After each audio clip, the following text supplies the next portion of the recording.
now we have the lovely Marina with us, and she is a serial entrepreneur. So I'm going to leave her to actually give a little brief on what she does. So Marina, over to you. What is it that you do? Okay. What does serial entrepreneur mean?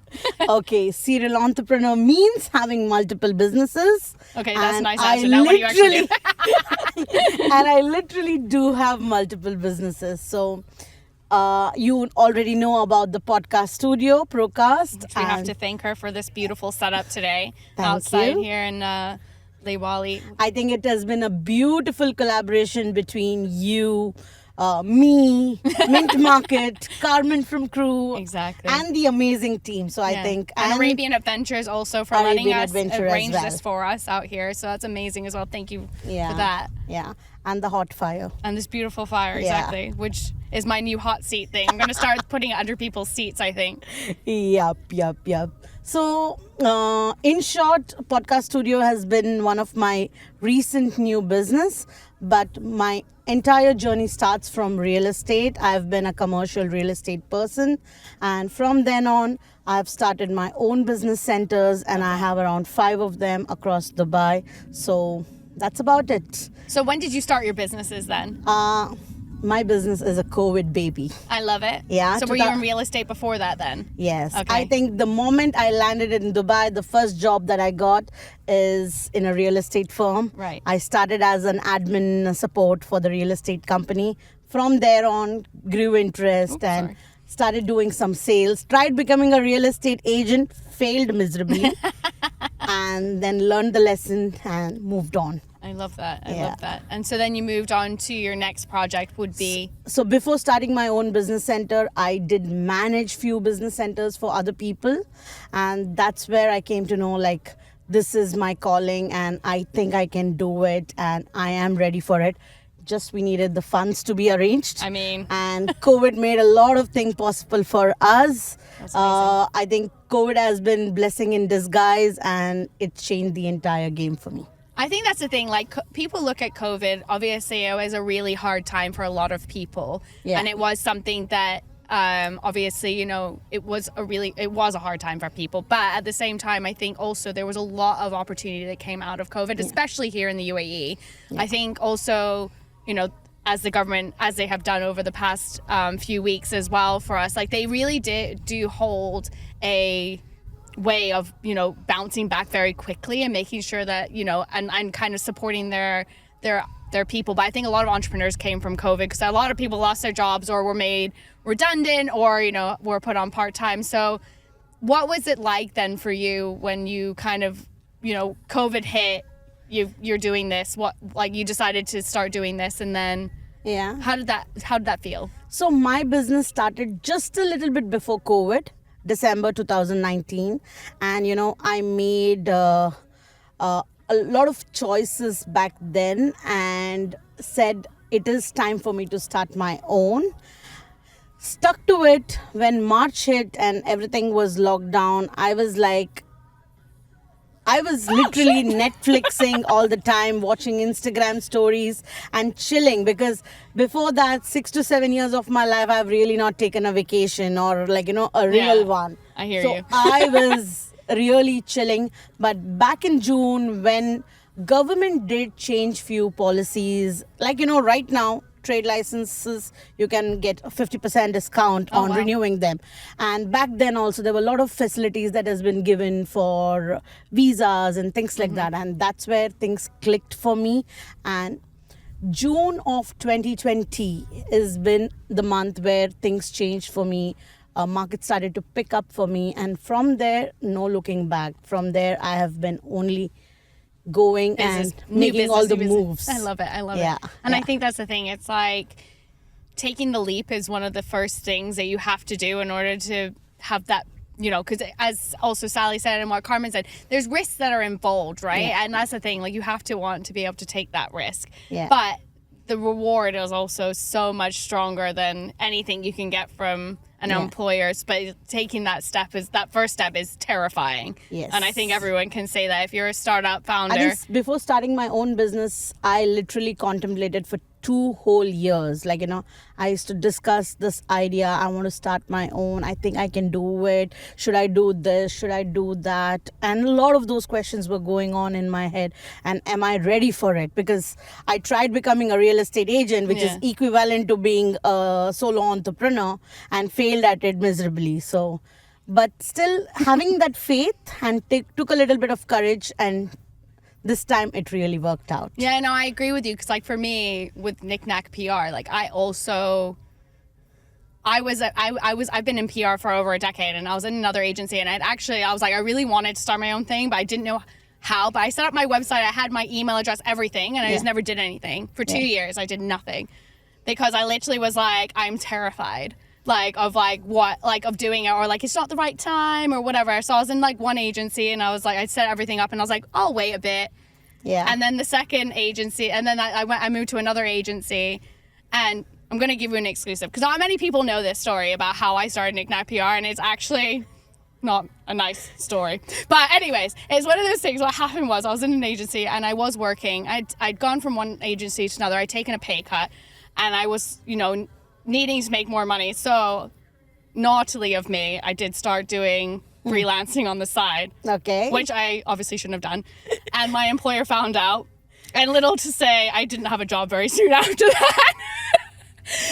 I think that is the story of 70% of the population in the entire world. So I literally turned around, and I was just like, okay, well, this is obviously the universe pushing me to do what I wanted to do for the past 2 years and just never did it. Yeah. So I took that leap, and honestly, I don't suggest people to obviously do what I did and freelance when you have a full-time job, because obviously that's not nice to do to your employer. But it's the best thing ever happened to me. It's having Knick-Knack now as my baby, essentially, and having moved into that, because it's something I wanted to do, and I think sometimes you need that push. Yes.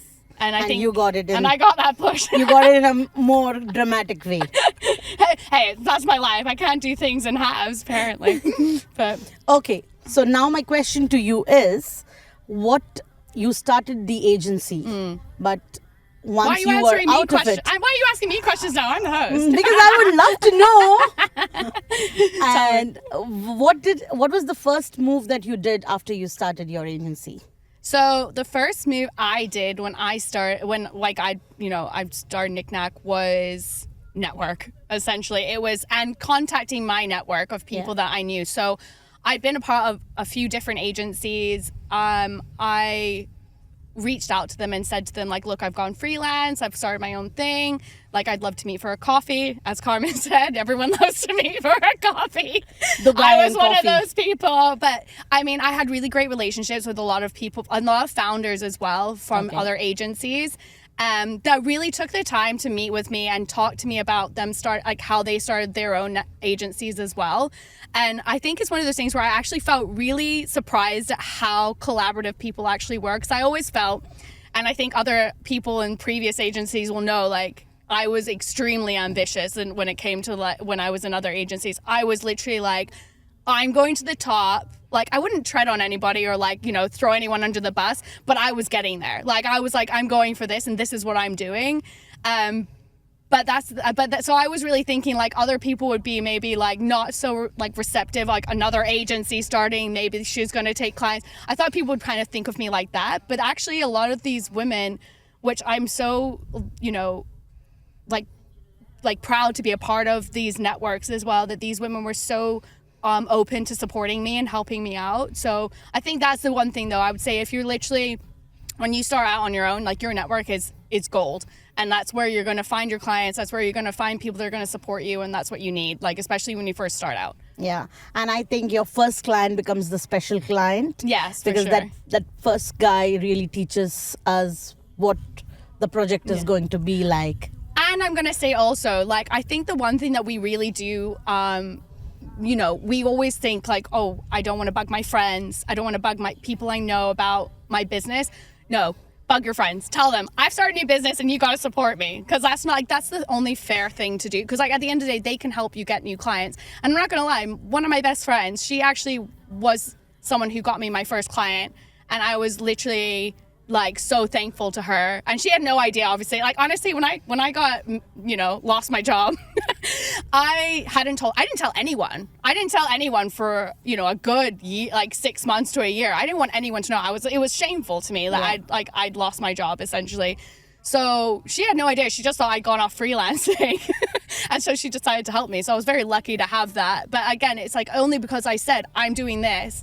And then people came out and were like, well, I actually know someone that can help you. And like, oh, someone's looking for PR. Like, I've told them how great you are and meet with them. Yes. But yeah. I'd like to now throw the question back to you, essentially. Okay. So in terms of, when you first started out, what would you say was your biggest thing, like, or the thing that kind of helped you along the way or made you feel like this is something that you were really wanting to? So one thing which is not happening today, but used to happen a lot back then, is my phone used to be always buzzing. And that's the secret to any business, guys, that don't change your phone number. No. Once you're in the industry, keep the same. It's been 12 years in Dubai. I have the same phone number and I have all my contacts out there. So when I started off my own company, I did have a pool of clients that were already sitting on my phone. Amazing. It's just that now I was giving it with my brand name and not someone else's brand name. So not changing your phone number is the secret to your greater success, is what I would say.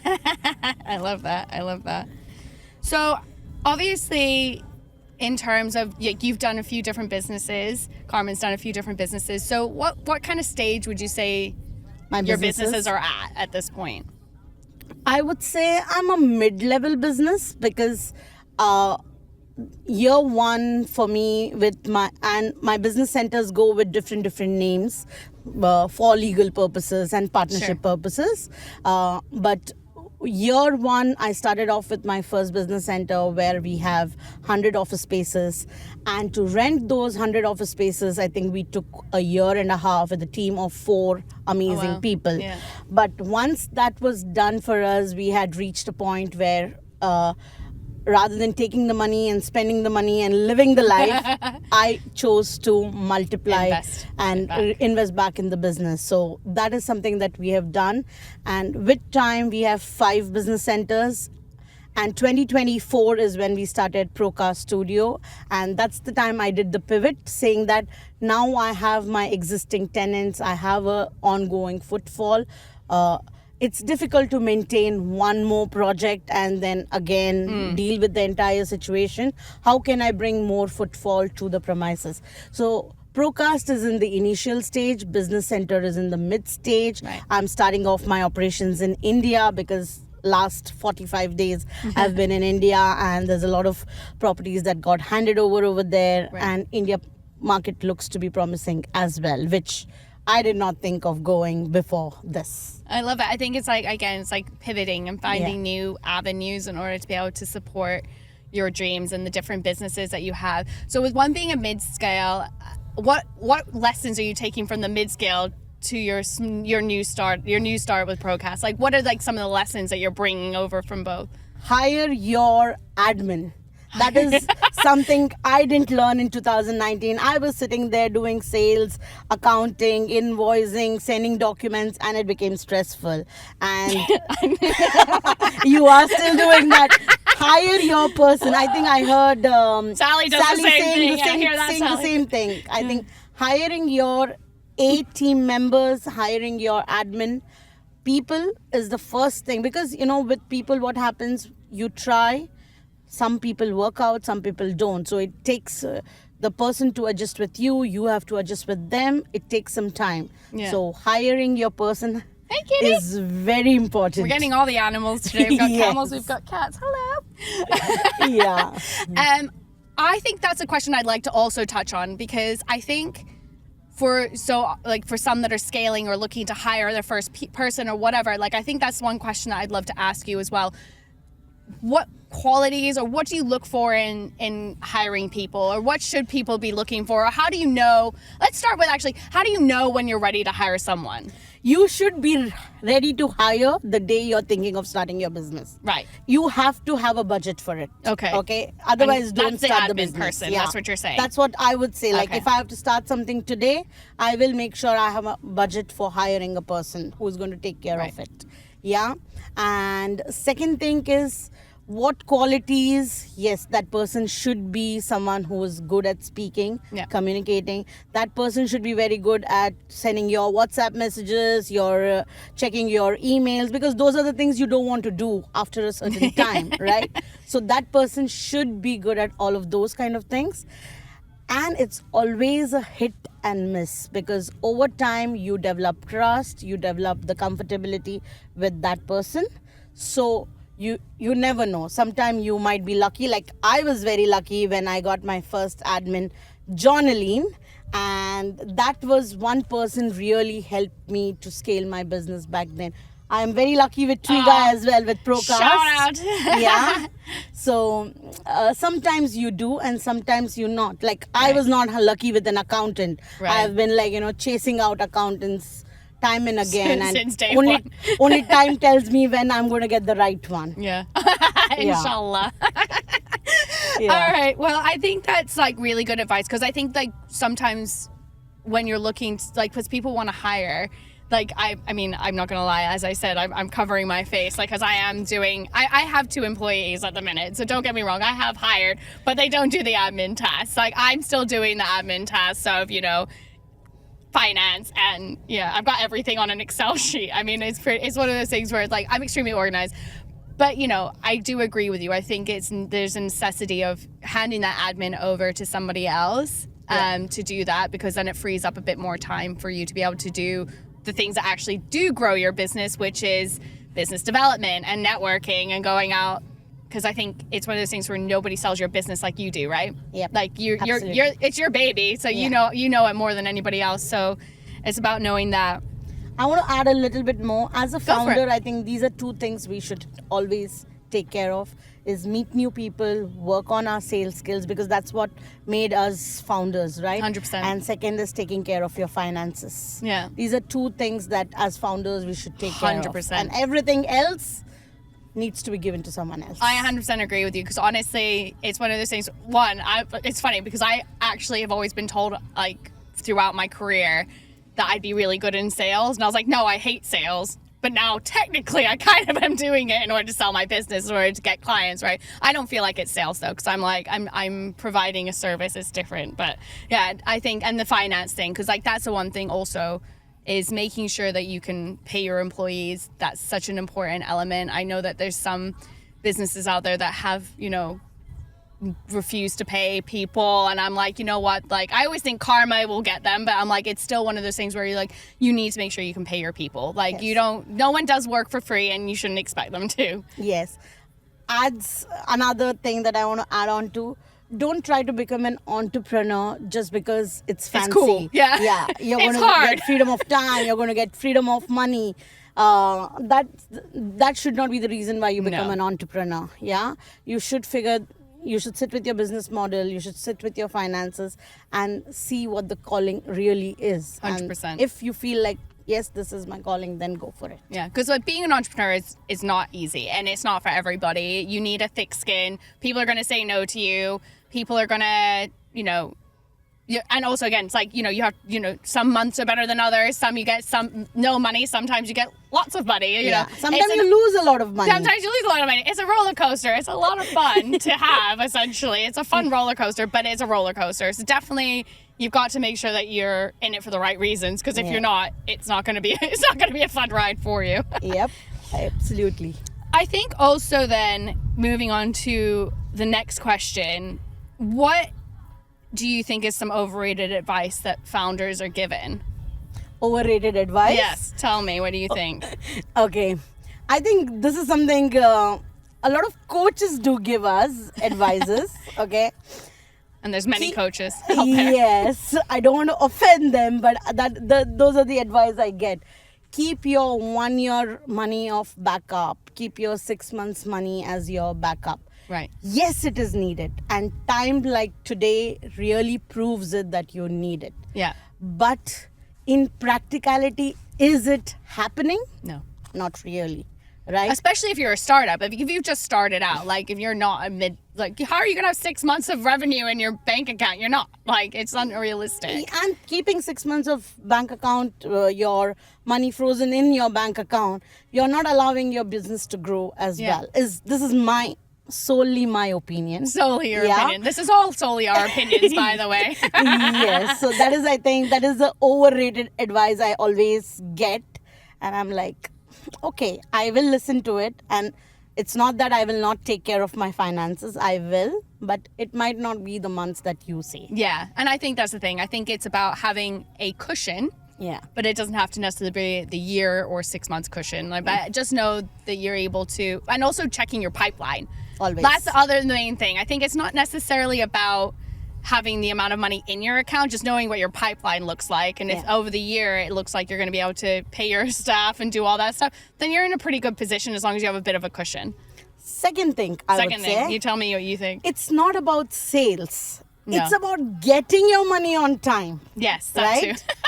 Because sometimes, there are a lot of sales-driven businesses, and you made a $1 million sale, you made a $10 million sale.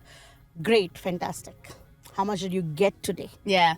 Yeah. And making sure they pay on time is the thing. So I've been pretty lucky. Inshallah, it stays the same. I'm knocking on wood now because I've been pretty lucky that people pay me on time. And also, like, as a service-based business, how I do it is I always say they have to pay up front. So they pay from the moment they start with me, they pay. And then as soon as they pay, we move forward with it. And then obviously, again, like we do from Knick-Knack PR's perspective, we do retainer. So it's a minimum 6 months usually.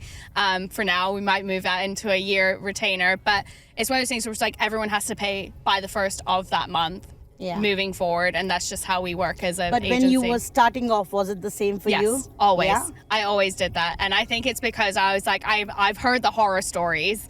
And I think it's one of those things also, like, you have to, you also have to think of the fact, for me, I also really needed the money because I was using my credit cards and I had to pay for a visa all of a sudden and all this stuff. So I had a lot of expenses that came out and I didn't have any savings. Yeah. Because this is the honest truth. So I'm super unfiltered, honestly, and nobody really knows this about this part of my business. I think as a founder, we all make that mistake, use our credit card a little too much. Yeah. Yeah. I definitely maxed mine out, I'm not going to lie. But I managed to pay it back in, like, I'm going to say 6 months. So I was pretty happy with that too, but I did max it out. Yeah. But I think I've lost the train of thought of what we were talking about now. Let me ask you a question from your question. Okay. When did you last feel genuinely proud of what you were building? Oh, I think I feel proud of what I'm building, honestly, every day. Like, it's one of those things. I know it sounds cliche and everyone's like, I love my business. But honestly, I feel so proud of where I've come from, like, what it was to what I've created now. Like, I never in my wildest dreams thought that Knick-Knack PR would be on this growth trajectory that it is. Like, again, like, I feel that we found some really amazing clients. We've got people that really back us. We work really hard for our clients as well, and people see that. And with Knick-Knack PR, as many people know, like, what we do is we're really looking to focus on supporting these SMEs and these entrepreneurs in Dubai and the UAE essentially, and the GCC. And what we do is these people that we work with, they're founders as well. They have a story and they're so passionate about their businesses, just like I am with mine. Yeah. And that's my main thing. It's like, I really, I love working with these people as well. They inspire me as much as, like, I hope I inspire them in some way. But yeah, just working with, like, so many different entrepreneurs as well, and so many different sectors. And, like, I learned something from all of them. And, like, usually, like, I'm a pretty laid back agency, essentially. Like, so even when I was applying for jobs back when I was, 10 plus years ago, essentially, like, I always said that the way I am is I'm corporate with a friendly flair. And so that's how I kind of interpret it, Knick-Knack PR, essentially. We're extremely structured. We work as an agency. We are an organization, but we are human and friendly and fun. And, that's the main thing. Like, it has my personality in there. I don't want to be just another corporate, thing that's I happening. think that is one of the reasons why certain businesses really thrive. Yeah. Is you still keep the human touch. Exactly. There are systems, there are SEOs, and there are AI ERP and all systems this. and God knows what not. Everything is there, which is good. It's good for us. It's good for the system and everything. But human interaction with your clients, with your 100%. vendors and everything just adds more value to the entire Absolutely. process. But yeah, so I would say 100% proud. What about you? Would you say you're most proud about your business, or what's one moment you've made that you've heard? Like or I have had? many moments like that, but one of initial was I kept cribbing about starting my own business center for maybe like 3 years because I was managing for other people. So the first week of August 2020-21 is when I got the hands on the keys from I love it. the landlord for my Connecting Mind Business Center, and that was There's nothing like a physical thing when you get handed something. You're like, oh my god. yeah. And recently when I went back to India and then I got the handover of my shops, that Yes. was even more crazy. I did see that online, so that was amazing. Yeah, So yeah. congratulations on that, honestly. Thank you. I think so. For last question, like I've been Yeah. asking everybody else. Yes. So, what's something in your business right now that looks fine on the outside, but isn't? Okay. So, no offense to my team members because it's going to be team members. Everyone says my team is amazing and they are amazing as well. From every person, from an office boy, from an admin to a salesperson to the managers, everybody is amazing from the outside and inside. But to keep it happy inside is a task of its own. I mean, office So politics. all the HRs out there in the world, I really salute y'all. You guys do some amazing work. I mean, yeah, I think there's a lot of office politics usually. Like, I'm still small. There's only me and 2 other girls, so we're still generally pretty chill. Yeah. But I think it's the mindset. You come from a different mindset. I come from a different mindset, and yeah, true. Yeah, clashing Yeah. sometimes, cultural Yeah. differences, all that stuff. It's a fun time. There's a whole other section essentially on entrepreneurship, on how to manage culture. So one of the most difficult things that I had to learn in my entrepreneurship is dealing with the team. Amazing. Yeah. Well, But I do have an amazing team. well, that's great. Touch wood. Touch wood. Yeah. Inshallah, it continues that way. Yeah. Well, anyways, thank you so much for being on the podcast, and thank you everyone for listening. And I hope that you enjoyed yourselves. And that's it.